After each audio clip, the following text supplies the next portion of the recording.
Imagine you're walking down this completely isolated dirt road.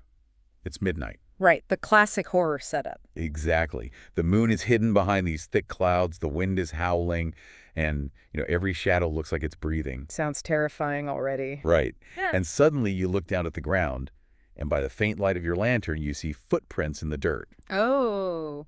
But they aren't normal footprints. They're human, yeah, but the toes are pointing towards you while the heels point away. Oh, wow. So someone or something was walking backward? Exactly.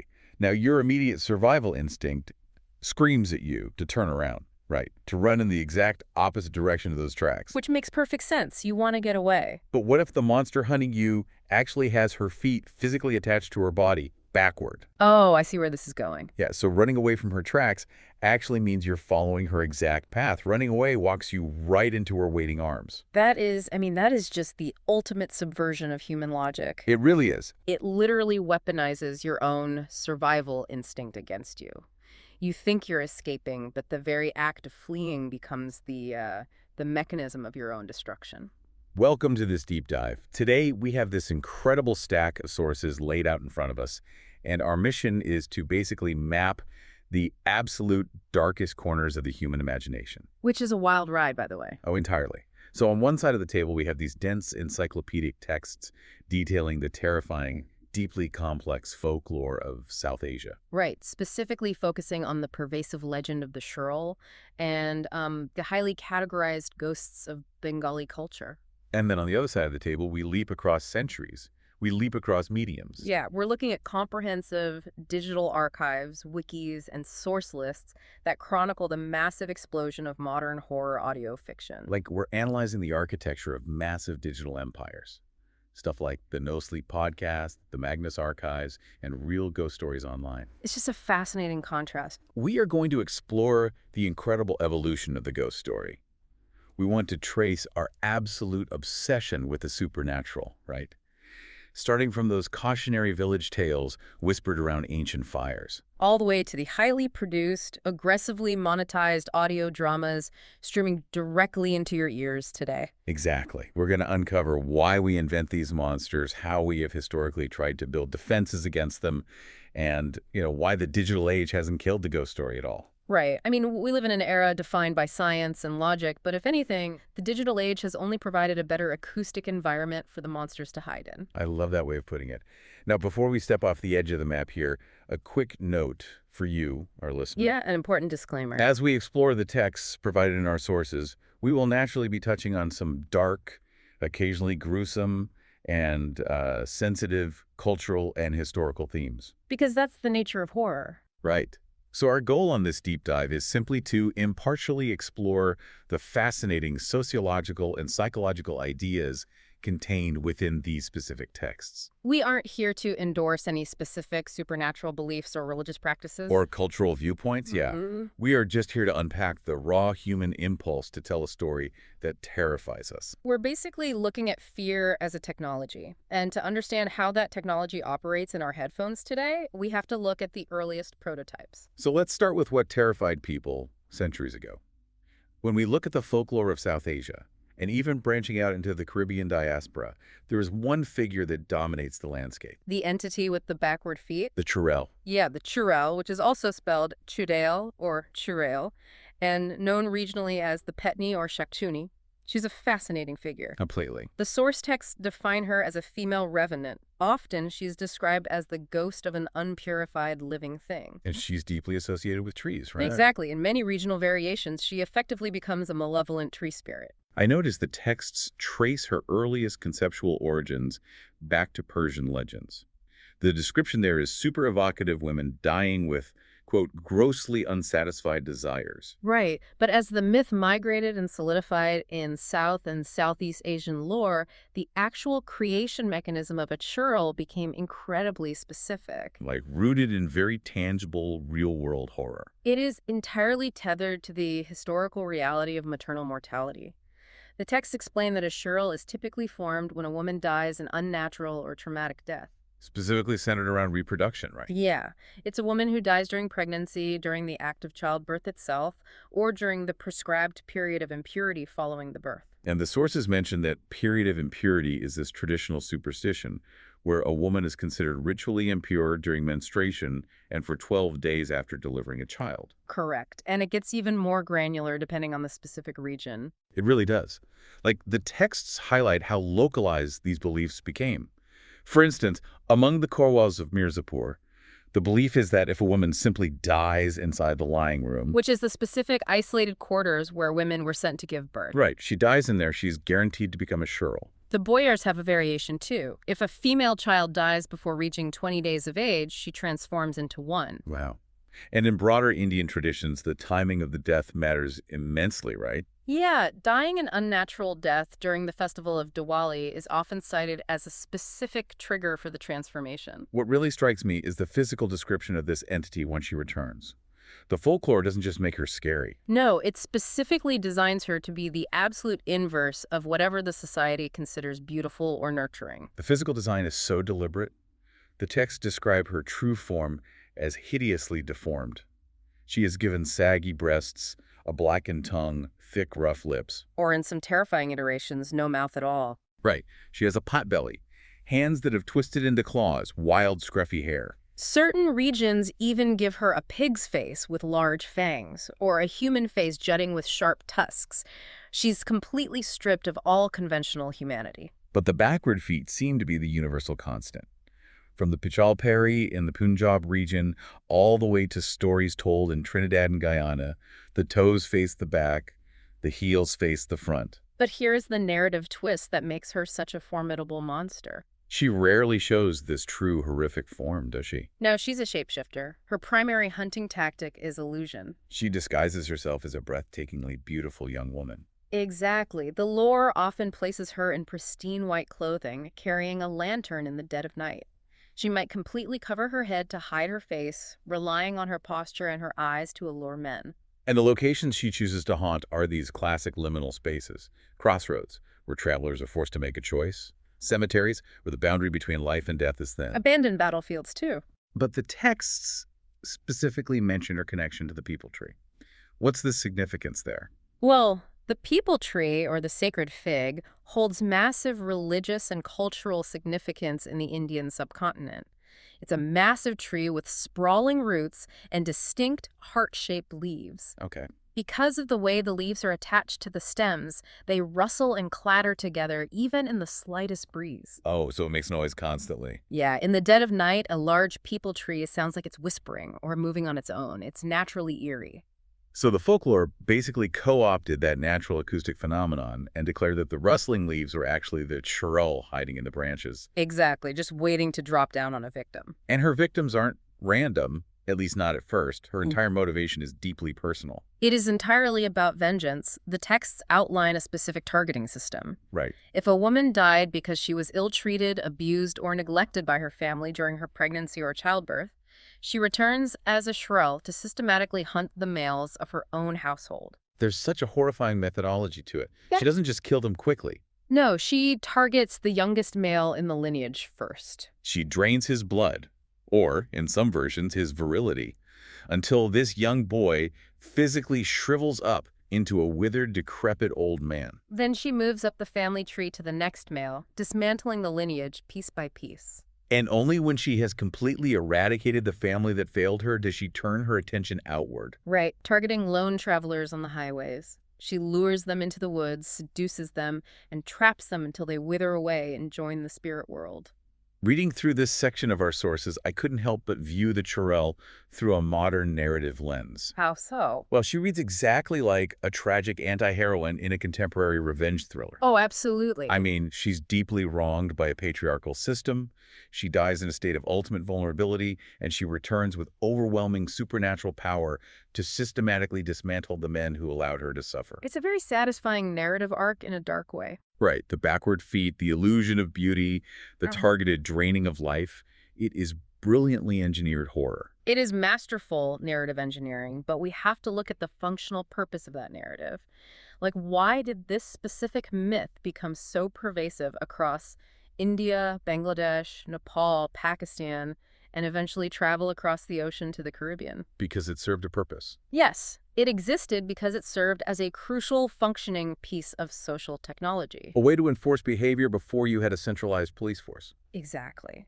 Consider the historical context. Before the advent of modern medicine, antiseptics, and prenatal care, childbirth was arguably the most dangerous event in a community. The maternal mortality rate was staggeringly high. Right. The churl is the embodiment of the collective grief, the profound anxiety, and the very real guilt of a community when a woman dies in that vulnerable state.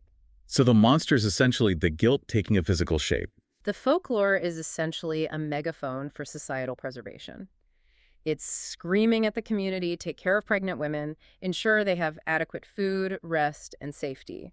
Do not abuse your wives or daughters. Because if you fail them, if your neglect allows them to die in agony, the universe will not let you get away with it. A supernatural wrath will return and physically drain the life from the men who allowed the tragedy to occur. So the ghost isn't just a scare tactic to keep kids in bed. It is an enforcement mechanism for maternal care. That is brilliant. It turns an abstract concept like communal responsibility into a tangible, backward-walking threat. So if the Churro policed family dynamics and maternal care inside the home, what happened when people stepped outside? That's where things get really expansive. Right, like how did these cultures explain the random chaotic violence of nature or the unexplainable physiological glitches of the human body? If we zoom into the Bengal region, which encompasses modern-day Bangladesh and the Indian state of West Bengal, our sources reveal that the folklore expands into a highly detailed supernatural classification system. They literally had a ghost for everything. The Bengali supernatural spectrum is incredibly granular. To establish the baseline, the generic term used is bhoot, Which derives from a Sanskrit word meaning past, or something that has passed. and within Bengali Muslim traditions, these entities are frequently conceptualized as jinn or jinn bhoot. Right. Entities described in Islamic theology as being made of smokeless fire, existing in a parallel world, and possessing the ability to shapeshift into snakes, dogs, or humans. And the specific categorizations of these entities are fascinating. Let's look at the Nishi Dak. Nishi means night or darkness, and Dak means call. The sources describe this as a spirit that preys specifically on people wandering alone in the dark. Its hunting mechanism is entirely auditory, which is so creepy. It calls out your name from the shadows, but it doesn't use a monstrous roar. No, it perfectly mimics the familiar, comforting voice of someone you love, a mother, a brother, a spouse. But the folklore establishes a very rigid rule for this entity. The Nishi Dak is only capable of calling your name twice. Right. If you answer the call or follow the voice into the dark before it calls out a third time, the entity consumes your soul. Or you simply disappear forever. The psychology of that is just astounding. It really is. Like, you are walking alone at night. You hear your mother's voice calling you from the pitch-black woods. Your instinct is to rush toward her. But the story forces you to pause. You have to stand in the terrifying silence, waiting to see if she calls a third time. If the third call comes, it's really her. If it remains silent, it was the monster. It forces the listener to override their emotional impulses with supreme caution. It is a narrative safety mechanism designed to stop people from blindly wandering into dangerous terrain at night just because they heard an ambiguous noise. Then you have entities that attempt to explain what is happening entirely inside our own bodies. Oh, the sleep paralysis ghosts. Yes. The Boba Jinn is the primary Bengali Muslim explanation for what modern medicine calls sleep paralysis. Boba literally translates to mute. The phenomenon of sleep paralysis is universally terrifying. Physiologically, when you enter REM sleep, your brain essentially paralyzes your voluntary muscles to stop you from acting out your dreams. Which is called rematonia, right? Correct. But occasionally, the brain wakes up before the body does. You are conscious, your eyes open, but your body is entirely frozen. That sounds like a nightmare. It is. Because your breathing is shallow during sleep, you feel a crushing weight on your chest. Furthermore, because your amygdala, the fear center of the brain, is panicking, it often hallucinates a presence in the room to explain why you are paralyzed. So the brain essentially invents a monster in real time to justify the physical sensation of being trapped. Precisely. And in Bangladesh, when this happens, they call the experience bobe dora, meaning being struck by the boba. The folklore provides a face to a terrifying, deeply confusing physiological glitch. It tells the victim you aren't dying, you aren't going crazy, a boba jinn is just sitting on your chest and holding your vocal cords shut. But where I think this Bengali lore truly distinguishes itself from general ghost stories is what I would call the occupational hazards. Yes, the working class ghosts, the entities intrinsically tied to the local economy and environment. The sources outline the mecho boot. Ma means fish. These are specifically the ghosts of fishermen who died on the job. They drown, and their spirits remain tethered to village ponds, lakes, and rivers, completely obsessed with eating fish. Sometimes they are mischievous, stealing the catch from living fishermen, but if provoked, they become deadly. And even more specific is the Begho boot. Begho stems from the word for tiger. To understand this, you really have to look at the geography of the Sundarbans. This is the largest continuous mangrove forest in the world, spanning the delta where the Ganges, Brahmaputra, and Meghna rivers merge. It is an incredibly harsh environment of mudflats, tidal waterways, and dense foliage, and it is the primary sanctuary for the Royal Bengal tiger. A tiger that is notorious for hunting humans who enter the forest. The people who entered that forest, the honey collectors, the woodcutters, the impoverished fishermen, were risking their lives daily. A Begho boot is specifically the ghost of a person who was killed and eaten by a tiger in the Sundarbans. And the lore states that once you die this way, your spirit remains in the jungle. But instead of warning other humans, the ghost actively works for the tigers. It's wild. The Begho boot frightens villagers, disorients them, mimics the roar of a tiger to drive them into a panic. And ultimately herds them directly into the tiger lair so they can be eaten too. I have to say, looking at this objectively, the Begho boot operates like a supernatural pyramid scheme. That is exactly what it sounds like, yeah. You get eaten by a tiger, and your literal job in the afterlife is to recruit and feed more people to the tigers to maintain your ghostly status. That is a terrible afterlife gig. It sounds absurd when framed like modern corporate structures, but look at the underlying reality. For these impoverished working-class communities, the environment was staggeringly lethal. You kiss your family goodbye, take your boat into the mangroves to cut wood, and there is a very high statistical probability you simply do not return. The silence of the jungle is terrifying. They needed a way to vocalize the extreme, invisible anxiety of their daily labor. So the monsters were just the workplace hazards wearing a supernatural mask. Exactly. The Begho boot gives a narrative shape to the random, chaotic violence of a tiger attack. It explains why an experienced woodcutter might suddenly get lost and wander into a predator's territory. Because he wasn't careless, he was tricked by a ghost. Right. It shifts the blame from human error to supernatural malice, which is psychologically easier for the grieving community to process. That concept of blaming the ghost for environmental chaos extends to the flora as well, right? Absolutely. The folklore categorizes environmental anomalies. The alea are described as strange, levitating orbs of fire that hover over the marshes. Very similar to the European will-o'-the-wisp. Yeah, they are said to confuse fishermen, leading them away from safe channels and causing them to drown in the deep mud. Scientifically, these are likely the combustion of swamp gases like methane, but the lore interprets them as malevolent spirits. And then there is the Besho boot, the bamboo ghosts. Bash means bamboo. These entities live exclusively in bamboo gardens. Which are naturally scary anyway. Ah. Bamboo groves are dense, dark, and they creak loudly as the stalks rub against each other in the wind. The sources detail a very specific rule regarding bamboo. If a bamboo plant has fallen or is leaning close to the ground, a traveler must never step over it. The lore states that if you try to step over it, the best show boot will suddenly snap the tension of the bamboo, whipping it upright and impaling you. They also blame sudden, localized gusts of wind miniature cyclones inside the groves on the movement of these ghosts. Once again, it's a localized warning system. Bamboo under tension is incredibly dangerous.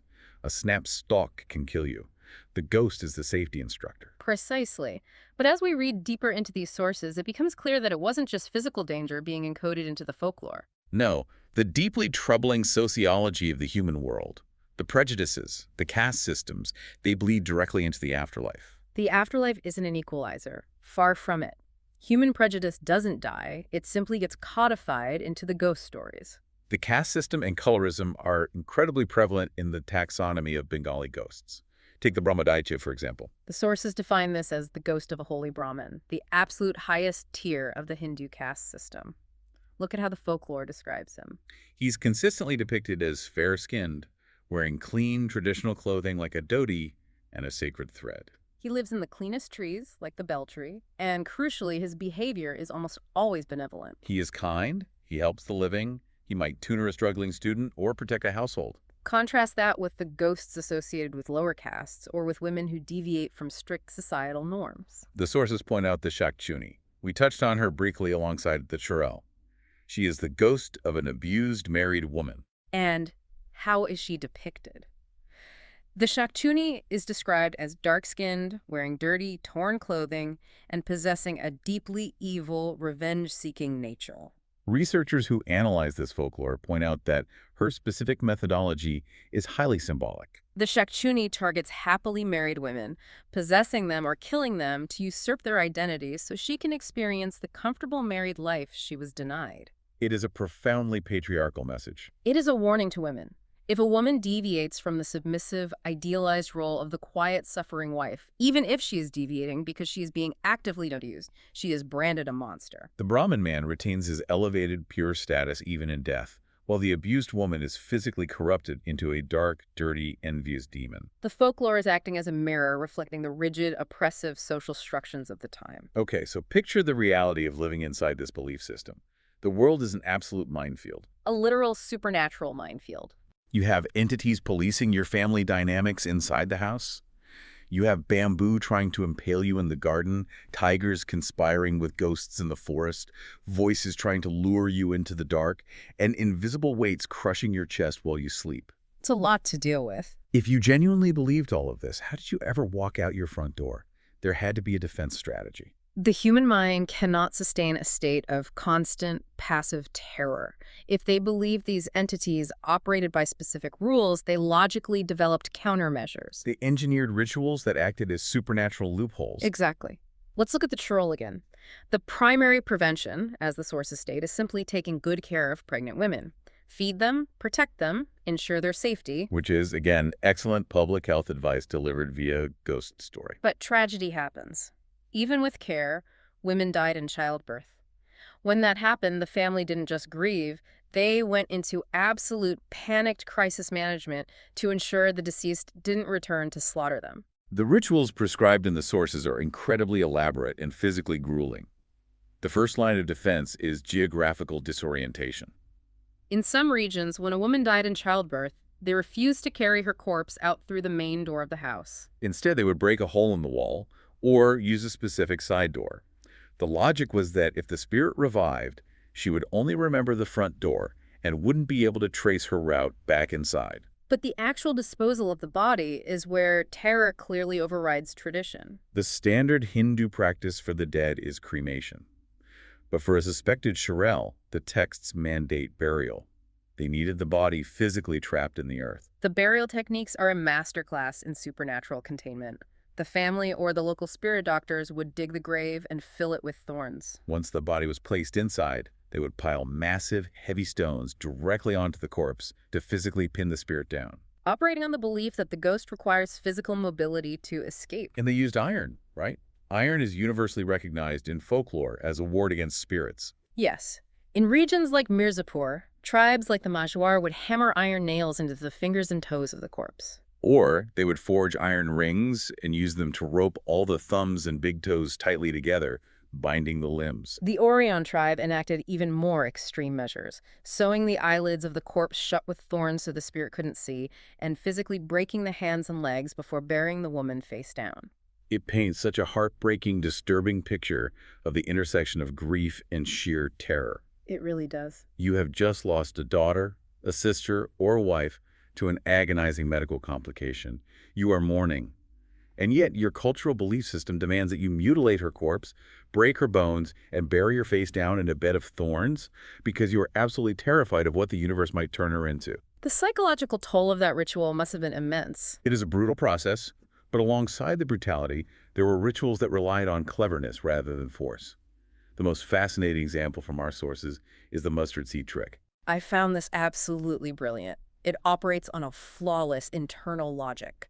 Picture this scene. The family is carrying the corpse from the village to the burial ground on the outskirts of town. And the entire way, a designated person is walking behind the procession, meticulously reaching into a pouch and scattering minute, tiny mustard seeds. Specifically referred to as sarsen in the texts, along the dirt path. The justification for this is twofold. The first reason provided by the lore is somewhat poetic. They believe that mustard blossoms bloom in the underworld or the world of the dead. So, providing the sweet smell of the seeds is meant to please the spirit, keep her content, and convince her to stay in the grave. But the second reason is pure tactical supernatural strategy. The lore establishes that the Shirelle is nocturnal. She only rises after sunset, so night falls. The Shirelle claw her way out of the grave, intent on walking back along the path to her village to exact her revenge on the men who failed her. But as she takes her first steps, she notices these thousands of tiny, minute mustard seeds scattered everywhere in the dirt. And, according to the rules of the folklore, she is magically compelled to stoop down and pick up every single one. She cannot resist the compulsion to gather them. Because the seeds are almost microscopic and they've been scattered over miles of dirt road, the task is monumentally tedious. It takes her hours. She's on her hands and knees in the dirt, obsessively picking up mustard seeds. And while she is distracted by this menial task, the horizon starts to glow. The sun rises. And because she is a creature of the night, she is trapped by the daylight. The sun forces her to flee back to her grave before she ever reaches the village. It is basically supernatural OCD. You defeat the monster not by fighting it, but by distracting it with a tedious administrative task until the clock runs out. It is a brilliant narrative defense mechanism. It's incredibly clever, and on a broader community level, beyond these individual burials, we see these prevention methods scale up into massive cultural festivals. The lore wasn't just individual, it was integrated into the calendar.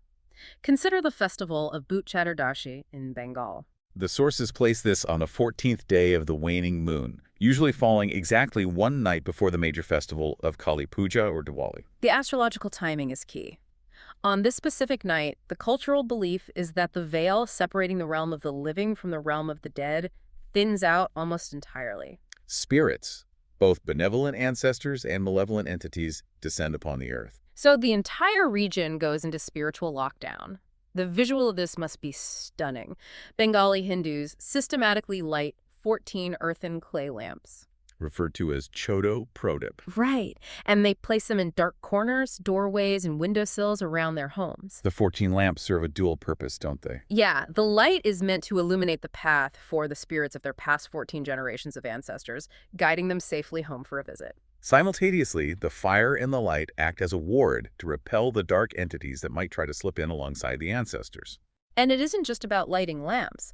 There is an internal dietary ritual as well. The sources detail the consumption of chowdo shake, a specific traditional dish made by cooking exactly 14 different types of leafy green vegetables together. The consumption of the 14 greens is believed to purify the physical body. By ingesting this specific combination on this specific night, the body is fortified against possession. Evil spirits cannot latch onto a physically purified vessel. 14 lamps, 14 vegetables, 14 generations. It is highly regimented. And that regimentation is exactly the point. When we analyze these texts, we have to look past the literal supernatural elements, the ghosts, the demons, the spells, and recognize what these rituals actually function as. Which is? They are profound psychological tools. Imagine living in a paradigm where sudden, inexplicable death from disease, a complicated childbirth, or a sudden tiger attack in the mangroves is a constant, unpredictable reality. You are entirely at the mercy of nature and biology. That level of helplessness induces chronic, debilitating anxiety. Scattering thousands of mustard seeds on a path, driving iron rings into toes, or ensuring exactly 14 earthen lamps are lit, gives a grieving, terrified family a tangible sense of agency. He gives them a checklist. Exactly. It provides a set of instructions in a world that otherwise makes no sense. It gives them a sense of control over an uncontrollable, chaotic universe. If someone dies, you don't just have to sit in the dark and wait for the ghost. You can do something. You can cook the 14 greens, you can scatter the seeds. The ritual itself is a psychological coping mechanism for trauma. You can't control the tiger in the woods, but you can control the clay lamp on your windowsill. That makes perfect sense. It really does. So, for centuries, these coping mechanisms, these warnings disguised as monsters, the stories of the Nishidak mimicking your mother's voice, and the backward-footed Shirelle, they were shared orally. They were whispered around village fires, passed down from grandparents to children in the dark. But as time marched on, society modernized. We built cities, we got electricity, we got modern medicine, but the ghost story didn't die out. It adapted. The oral tradition of the village campfire morphed seamlessly into modern audio broadcasting. It was an incredibly natural transition. We see in the sources that the rich folklore initially influenced the high culture of the region. Giants of Bengali literature, like the Nobel laureate Rabindranath Tagore, leaned heavily into these tropes, writing classic, atmospheric ghost stories like Kuhito Pashan or The Hungry Stones. And Satyajit Ray, the legendary filmmaker and writer, utilized the lore but often subverted it, right? Yeah, depicting ghosts not just as terrifying entities, but as friendly, comical, or musical beings, as seen in his iconic film Goopy Jain Bhagabain. But while literature and cinema are powerful, they lack the immediate communal intimacy of the village campfire.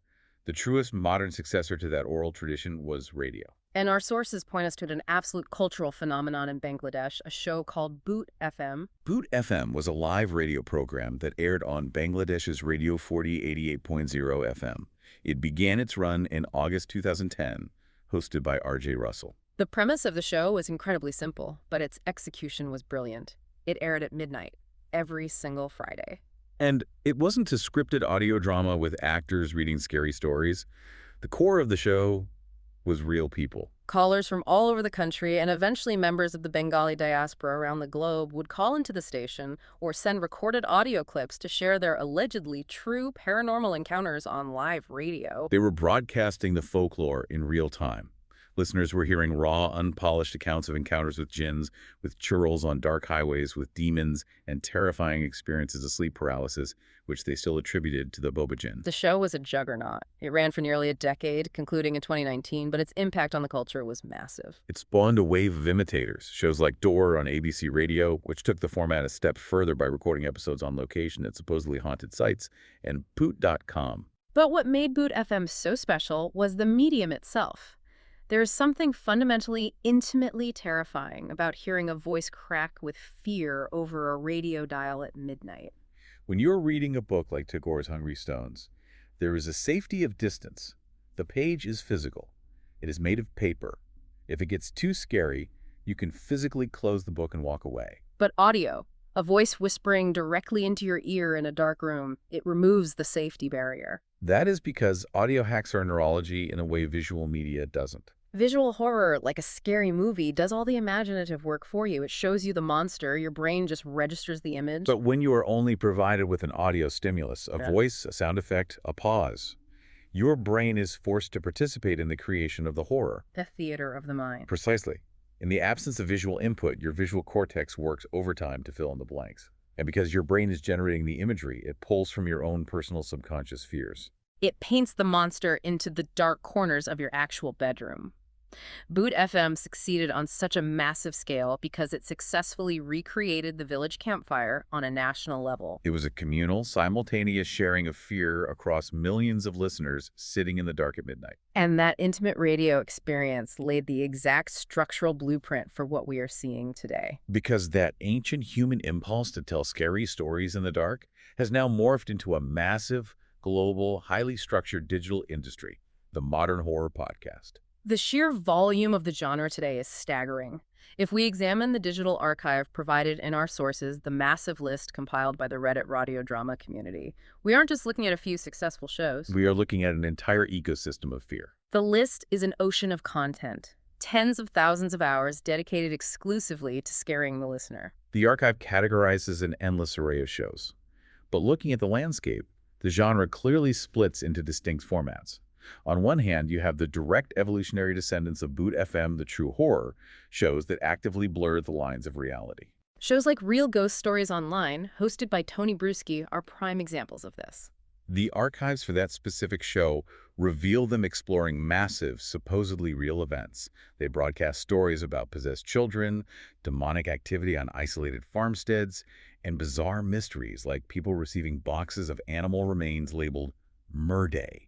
But they also dive into historical tragedies. They do episodes on the Buffalo Creek flood or notorious cultural touchstones like the Amityville Horror House, exploring the ghosts supposedly left behind by real-world violence. The mechanism there is identical to the ancient folklore.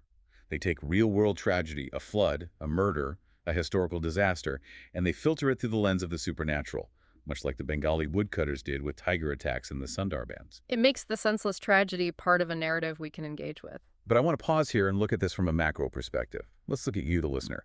We are living in the 21st century. Through science, medicine, and infrastructure, we have statistically more safety than at any point in human history. We don't have to worry about a tiger dragging us out of our beds into the mangroves. We don't have to light 14 lamps to ward off the dark. Yet millions of people are actively, voluntarily seeking out a list of 100-plus shows designed specifically to terrify them. People are downloading these shows, putting in noise-canceling headphones, and listening to them on their morning commutes on the brightly lit subway while folding laundry. What is the evolutionary benefit of giving yourself a panic attack while doing the dishes? Why the obsession? It seems counterintuitive, but it actually serves a vital neurological function. Psychologists refer to this concept as safe fear. See fear. It's true, modern listeners are largely insulated from immediate physical predation. You aren't being hunted by a tiger. But our nervous systems are still wired for survival in a dangerous environment. And while the physical tigers are gone, we are absolutely saturated with existential dread and modern abstract anxieties. We traded physical tigers for abstract tigers. Exactly. Economic collapse, global pandemics, political instability, social isolation. These are chronic stressors. The brain knows it is under threat, but it can't punch inflation, and it can't run away from a pandemic. This causes a buildup of unreleased anxiety. So horror podcasts provide a highly controlled environment to process that fear. When you listen to a brilliantly produced audio drama about a stalker outside a window or a monster in a cave, your brain's amygdala reacts as if the threat is real. It triggers the sympathetic nervous system. Your heart rate elevates, your pupils dilate, adrenaline and cortisol flood your bloodstream. But almost simultaneously, your prefrontal cortex, the logical part of your brain, evaluates your surroundings. It recognizes that you are sitting on your sofa or driving your car. It signals that you are safe. So you get the physical rush of survival without the actual danger. You experience the threat, you survive the encounter when the episode ends, and your brain rewards you with a massive flood of dopamine and endorphins for surviving. It is a cathartic release of built-up tension. And crucially, you are entirely in control. If the simulated threat gets too intense, if the adrenaline spikes too high, you have ultimate agency. You can simply reach into your pocket, tap your screen, and hit pause. You couldn't hit pause on a real Shirelle in the woods, but you can hit pause on a podcast.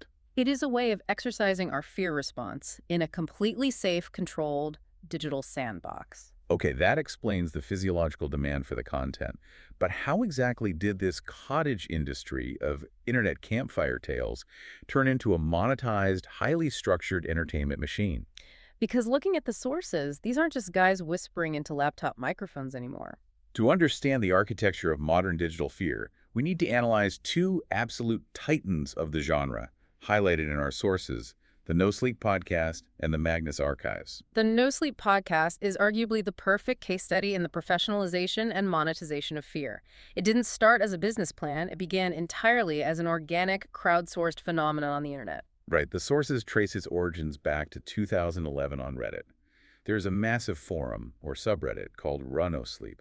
It's a place where people post original, fictional, scary stories written from a first-person perspective.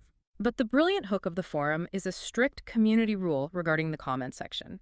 Everyone reading the story has to reply and interact with the author as if the story is 100% true and actively happening in real time. It is essentially a massive digital improv game where the only rule is never break character. Exactly. And as the subreddit exploded in popularity, producing genuinely incredible horror fiction, a member named Matt Hansen proposed taking the top-rated stories and narrating them in an audiobook style. It started as a grassroots, volunteer-run operation. But eventually, David Cummings took over as the showrunner and primary host, and the evolution of the show's production quality is staggering. They didn't just read stories, they engineered audio experiences designed to hack the nervous system. They brought in original, custom musical scores by a self-taught composer named Brandon Boone. And music in horror audio isn't just background noise. Not at all. Sound designers use specific frequencies like infrasound or sub-bass frequencies below human hearing that physically vibrate the eardrum and induce feelings of dread and nausea. They use binaural panning to make it sound like footsteps are literally walking in a circle around your head.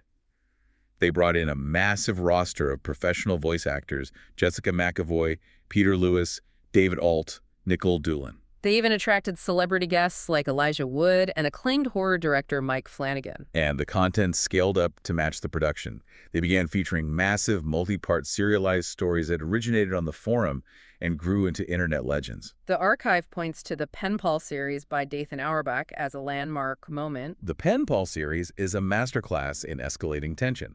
It started as a series of standalone stories with innocuous titles: Footsteps, Balloons, Boxes, Maps, Screens, and Friends. But as listeners tuned in week after week, they realized it was a cohesive narrative about a man slowly piecing together repressed childhood memories, realizing he had been stalked by a relentless, unseen predator his entire life. It was so popular it transitioned from the podcast to a physically published novel. But here is the critical pivot for the industry: the monetization. As the No Sleep episodes expanded from 30-minute narrations to massive, full-cast, 2.5-hour epics, relying on volunteer labor became impossible. So they introduced the Season Pass program. This was the moment the genre industrialized. Listeners pay a one-time subscription fee at the start of each season.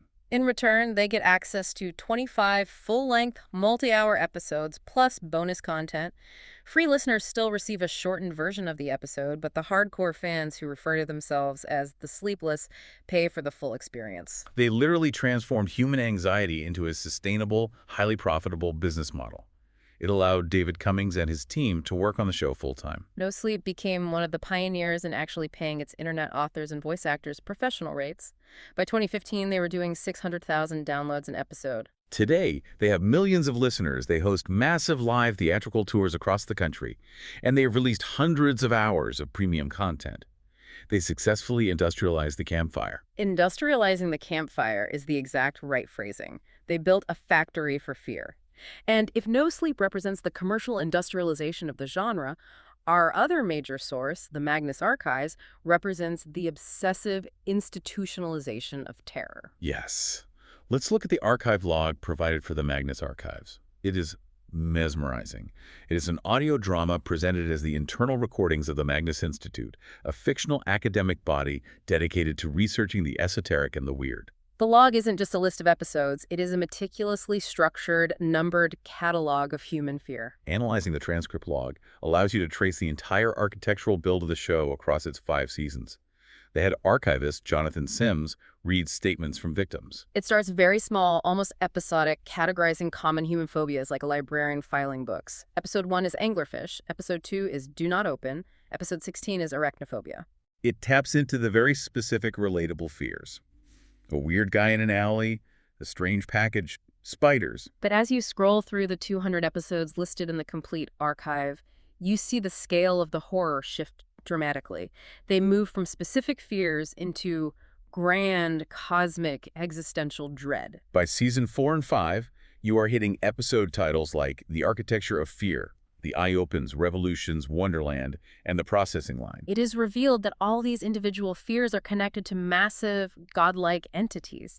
It becomes an incredibly complex, interconnected tapestry of dread. When you lay the structure of the Magnus Archives next to the structure of the ancient folklore we started with, the parallel is astounding. Hundreds of years ago in Bengal, a culture created a massive, highly categorized folklore system of specific ghosts. They invented the boba jinn to explain sleep, the Mecho boot to explain the dangers of fishing, the Alea for the marshes. They categorized their environment to organize and manage the chaos of their fears. They built a taxonomy of terror. And today, we are doing the exact same thing. We just use RSS feeds and structured podcast seasons. We have gone from scattering mustard seeds on a dirt path to protect ourselves from the Tyrell to literally pulling out our credit cards to buy a digital season pass so we can be systematically, safely haunted on a weekly scheduled basis by a production company. The fundamental human need to confront the dark, to categorize the things that scare us, to give a face to our anxiety, and to share those stories communally has not changed 1%. We have simply upgraded the delivery mechanism. We moved from the village fire to the midnight radio dial to the smartphone in our pocket. That brings us full circle perfectly. As we wrap up this deep dive into the shadows, let's look at the incredible ground we've covered. We started on a dirt road in the ancient past, looking at the backward footprints of the Shirel and the sleep-paralyzing weight of the Bobajin. We explored how these terrifying stories weren't just entertainment. They served vital, functioning purposes as societal warnings and psychological coping mechanisms for trauma. We saw how people fought back against a chaotic universe with iron rings, 14 earthen lamps, and carefully scattered mustard seeds. And then we tracked how that exact same human impulse to share fear communally survived modernization.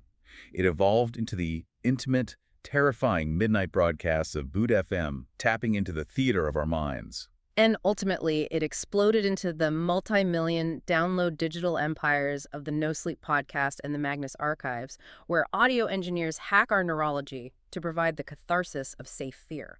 The medium completely changes, but the human need to confront the dark remains an absolute constant. So the next time you, our listener, are walking the dog at night, or you're driving down a dark, empty highway with a highly produced horror audio drama playing in your headphones, and you realize your heart is beating a little faster, realize that you aren't just consuming modern digital content. You are participating in a human ritual that is thousands of years old. You are sitting around the exact same fire as your ancestors, trying to make sense of the shadows, just listening to a different voice in the dark. It is a profound, continuous connection to our past. And looking at all this data leaves me with one final fascinating thing to ponder. Today, we look back at the encyclopedias of folklore, the Shirl or the Begho Boot, and with our modern logic, we understand that it was just the way ancient people tried to make sense of the horrific realities of their daily lives. Yeah. But what will future anthropologists think of our audio archives? Oh, that is a great question. Think about it. In 200, maybe 500 years, when digital historians uncovered the massive server logs of our era. When they look at the meticulously, obsessively cataloged terrors of the Magnus Archives, or read through the hundreds of thousands of intense, this is 100% true, comments archived on the No Sleep forums, will they view them simply as creative, fictional audio dramas? Or, looking back at our deeply fractured, highly stressed, anxiety-ridden society, will they assume that in the 21st century, these audio files were the literal digital demons we believed were hunting us? Will they think our RSS feeds were our mustard seeds? That is a chilling, brilliant thought to leave on. Thank you for joining us on this deep dive. Stay safe out there in the dark.